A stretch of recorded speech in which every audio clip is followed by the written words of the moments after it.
우리가 지난 시간에 죄는 항상 우리 곁에 있고 그리고 우리 곁에 아주 가까이 있다 하는 것을 살펴봤습니다. 우리가 조금만 틈을 보여도 죄가 절대로 기회를 놓치지 않습니다. 그리고 때로는 우리에게 죄가 다가와서 우리를 붙들 수도 있어요.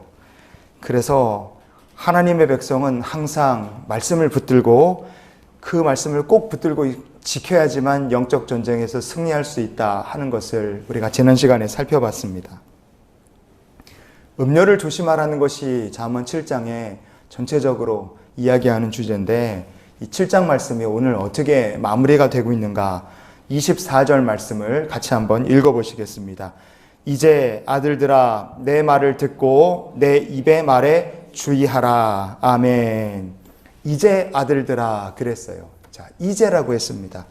히브리어 본문을 보면 아타흐 바님, 아타흐라는 말이 이제라는 뜻이고 바님이라는 말이 이제 아들들이라는 뜻인데 이제 아들들아 들어라 그렇게 되는 거예요. 그런데 그 아타흐, 이제라는 말은 from now on, 지금부터라는 뜻으로도 해석이 될 수 있습니다. 그러니까 이 말은 지금 여기서 너가 말을 아들들아 내 말을 듣는 지금 이 시간 이곳에서 지금 당장 너희들이 결단하라는 거예요.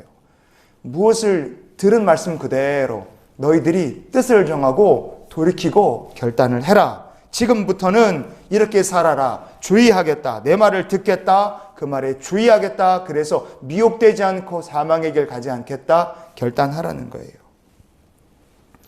왜 아버지는 아들들에게 아버지가 전해준 이 하나님의 말씀에 다시 한번 귀를 기울이고 지금부터 결단하라. 왜 그렇게 요청했겠습니까? 그것은 야고보서 2장 17절 말씀에 행함이 없는 믿음은 그 자체가 죽은 것이라 그랬어요. 행함이 없는 믿음은 죽었다. 정말로 하나님 말씀을 인생에 지키고 살아야 될 법으로 믿었고 그것을 소중한 말씀으로 여겼다면 야, 나는 얼마든지 죄의 유혹에 넘어갈 수 있구나. 야, 이게 죄가 이렇게 가까이 있고 항상 호시탐탐 노리는구나. 알았다면 어떻게 하라는 거예요. 반드시 지금 당장 오늘 여기에서 나는 이제부터 하나님의 말씀을 내 마음속에 붙들고 지키고 살겠다고 실천하고 결단해야 된다는 거예요. 성도 여러분, 사탄한테는 공휴일이 없어요. 사탄은 쉬는 날이 없습니다. 열심히 일해요. 지금도 성도들을 어떻게 하든 흩트고 교회를 무너뜨리고 성도들을 미혹하려고 사탄은 열심히 일하고 있습니다. 교회들마다 이 코로나 바이러스 사태 때문에 모여서 예배를 하기가 어려우니까 교회들마다 많은 어려움을 겪어요. 이런 사태가 길어지면 교회가 흩어지고 성도들의 믿음이 점점 식어갈 것이 눈에 보입니다. 이런 사태가 길어지면 누가 제일 좋아하겠어요? 사탄이 웃는 거예요. 왜? 교회가 흩어지고 성도들의 믿음이 연약해지기가 쉬워요. 코로나 사태로 사람들은 일 못하고 자가격리하고 격리되어 있고 어려움을 많이 겪지만 사탄은 열심히 일하고 있다 이겁니다. 여러분, 그렇기 때문에 이럴 때일수록 우리는 더욱더 하나님 말씀을 붙들어야 돼요. 강하게 붙들어야 될 줄 믿습니다. 마가복음 4장 15절 말씀에 예수님께서 이런 비유하셨죠. 말씀이 길가에 뿌려졌다는 것은 이들을 가리킴이니 곧 말씀을 들었을 때에 사탄이 즉시 와서 그들에게 뿌려진 말씀을 빼앗는 것이요. 아멘. 예수님께서 뭐라고 하셨습니까? 말씀이 길가에 뿌려졌는데 어떤 사람들, 길가와 같은 마음을 가진 사람들에게 하나님의 말씀이 떨어졌어요.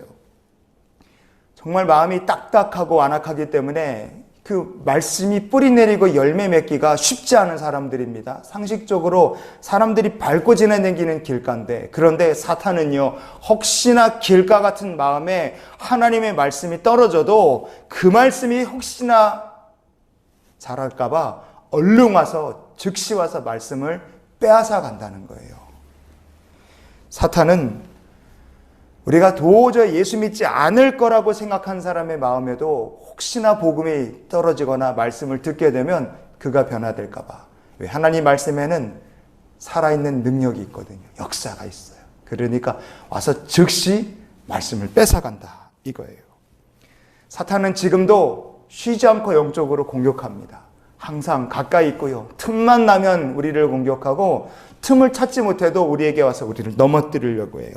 그러니 우리가 말씀을 들었고 그 말씀을 깨달았고 그 말씀대로 순종하며 살 것을 우리가 원한다면 결단해야 됩니다. 말씀 가지고 지금부터 살겠다. 그렇게 결단하는 거예요. 25절 말씀을 잠언 7장 25절 말씀 계속 읽겠습니다. 내 마음이 음료의 길로 치우치지 말며 그 길에 미혹되지 말지어다. 아멘. 우리 마음이 오늘 결단을 해야지 죄의 길로 미혹되는 것, 치우치는 것을 막을 수 있습니다. 말씀 들을 때마다 그 말씀대로 살겠다 결단해야 돼요. 누가 우리를 보고 계시기 때문에 우리가 오늘 결단하는 겁니까? 하나님께서 계시기 때문에 우리가 결단할 수 있어요. 하나님께서 우리를 보고 계시고 우리가 이 죄의 속박에 묶임받은 것을 완전히 끊어서 없애버리고 돌려서 하나님께로 가는 거예요. 우리를 보고 계신 분이 계시고 오라 부르신 분이 계시기 때문에 죄에 묶인 우리를 묶고 있던 죄의 사슬을 끊고 결단하고 하나님께로 가는 겁니다. 저는 지금부터 미혹되지 않겠습니다. 저는 지금부터 죄로 살지 않고 하나님 말씀대로 살겠습니다. 이것을 아들아 너는 약속해라. 그게 25절에 담긴 하나님의 마음인 줄 믿습니다. 약속이라 그랬어요. 여러분, 이 약속이라는 말은 묶일 약자, 묶일 속자입니다. 그래서 아주 그냥 앞에도 묶였고 뒤에도 묶였다는 말이에요. 다 묶였다는 말 두 개가 합친 게 약속이에요. 앞뒤로 사방팔방 다 꽁꽁 묶였다는 뜻입니다. 나는 당신에게 철저하게 묶여 있습니다. 나는 꽁꽁 묶여 있기 때문에 아무것도 할 수 없습니다. 그러니 철저하게 당신을 의지합니다. 나는 어기지 않겠습니다. 이게 약속이에요. 죄에 묶여있던 것을 우리가 끊고 결단하고 하나님의 약속에 묶임받은 아들이 되라. 하나님의 자녀가 되라. 오늘 이 말씀이 우리에게 주시는 하나님의 마음인 줄 믿으시기 바랍니다. 음료의 유혹을 막을 수 있는 길은 죄의 속박을 끊고 하나님의 약속에 묶이는 겁니다. 그러면 그 말씀이 우리를 지켜주실 줄 믿어요. 우리가 하나님께 약속의 백성으로 묶이지 못하면 어떤 일이 벌어집니까? 점점 죄의 길로 끌려가는 거예요. 26절과 27절 말씀을 같이 읽어보시겠습니다. 대저 그가 많은 사람을 상하여 엎드러지게 하였나니 그에게 죽은 자가 허다하니라. 그의 집은 수월의 길이라 사망의 방으로 내려갔느니라. 아멘. 음녀의 집은 지난 시간 우리가 살펴봤던 것처럼 애굽에서 들여온 좋은 친구의 향기 나는 좋은 냄새 나는 것들로 잘 차려놓은 멋진 침실이에요. 음녀가 화려한 기생의 옷을 입고 또 이 어리석은 자를 미혹해요. 딱 붙어갖고 미혹하는 말로 아침까지 우리가 흡족하게 사랑을 나누자 이러고 꼬드기는 거죠. 그래서 좋다고 음녀의 집으로 쑥 따라 들어가면 어떻게 됩니까? 그 방에 들어가면 아주 끔찍한 신세가 되는 거예요. 26절 말씀해 보면 그가 많은 사람을 상하여 엎드러지게 하였나니 그에게 죽은 자가 허다하니라 그랬어요. 자, 그가 많은 사람을 상하게 했다. 이 그가라는 게 음녀고 음녀는 죄라 그랬어요. 죄가 많은 사람을 상하여 엎드러지게 했다. 그래서 죄에게 죽은 자가 허다하다. 이렇게 이해하시면 쉬워요. 그런데 상하여 엎드러지게 했다. 이 상하여라는 말이 어떤 말이냐? 이 귀골이나 아니면 귀골이는 이제 보통들 많이들 하시는데 어떤 분들 보면 코를 뚫은 분들이 있어요. 그리고 입술을 뚫고 가끔 가다 보면 이 볼 같은 데도 뚫으신 분들이 있어요. 눈썹을 뚫고 이렇게 뚫어서 장신구 난 거를 이제 피어싱이라 그러잖아요. 피어싱. 상하여라고 번역이 된 히브리어가 하라림이라는 말입니다. 하라림이라는 말인데 이 말은 pierced, 꿰뚫렸다는 뜻이에요.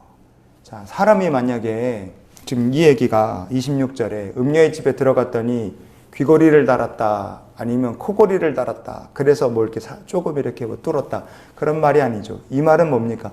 꿰뚫어서 죽었다면 원수의 화살이 간을 뚫은 것처럼 그냥 창이나 칼 같은 거에 그냥 뚫린 것처럼 완전히 관통을 당해서 죽었다. 비참하게 쓰러져 죽었다. 그 얘기예요. 그냥 좋은 일 있을 줄 알고 들어갔는데 느닷없이 그냥 창에 맞아서, 칼에 맞아서, 그것도 완전히 배가 꿰뚫려서 죽었다. 얼마나 끔찍합니까? 영적으로 이게 무슨 뜻이겠어요? 우리가 이 말씀을 들었다면 하나님의 약속에 묶인 바 된 인생이 되고 그 말씀을 순종하고 지키는 인생이 돼야 돼요. 그런데 계속 죄에 끌려댕깁니다. 음녀의 집에 들어가고 사망의 방에 들어가면 정말 심판이 덜컥 찾아온다는 얘기예요. 이 세상이 전부라면 평생토록 우리가 원하는 대로 마음껏 살고 죄 짓고 살아도 무방하겠죠. 세상이 전부라면 그 뒤에 심판이 없다면 이 세상에서 뭐라든 그게 뭐 무슨 상관입니까? 그런데 이 세상이 전부가 아니에요. 죄에 계속 끌려다니고 살면 음녀의 침상에서 창 맞아 죽고 칼 맞아 죽고 화살에 간이 뚫려 죽는 것처럼 어느 날 갑자기 무서운 사망의 심판이 우리에게 덜컥 다가올 수 있다는 그 말씀입니다. 사망의 방에서 지옥으로 떨어진 다음에는 후회해도 소용이 없는 거예요. 그래서 요한계시록 19장 8절 말씀을 우리가 기억했으면 좋겠어요. 한번 찾아보시겠습니다. 그에게 빛나고 깨끗한 세마포 옷을 입도록 허락하셨으니 이 세마포 옷은 성도들의 옳은 행실이로다 하더라. 아멘. 옳은 행실이 필요합니다. 옳은 행실. 오늘 여기서 믿음대로 살 것을 결단했다면 우리는 하나님의 약속에 묶인 하나님의 자녀가 될 줄 믿으시기 바랍니다. 하나님의 약속에 묶여서 사는 사람이 옳은 행실로 밝고 빛나고 깨끗한 세마포 이 땅을 사는 동안에 준비하는 인생을 살 줄 믿으시기 바랍니다. 성도 여러분, 우리가 혹시 죄의 속박에 묶여 있다면 오늘 결단 끊어내셔야 돼요. 끊어내고 하나님의 약속에 묶인 자녀가 되기를 원합니다. 오늘 그렇게 하나님 앞에 약속에 묶인 자녀가 되게 해주시옵소서. 그 약속에 순종하며 살게 해주시옵소서. 우리 하나님께 약속에 묶인 자녀가 되기를 소망하며 기도하고 주의 보좌 앞으로 나아가는 귀한 아침 되시기를 주님의 이름으로 축원을 드립니다.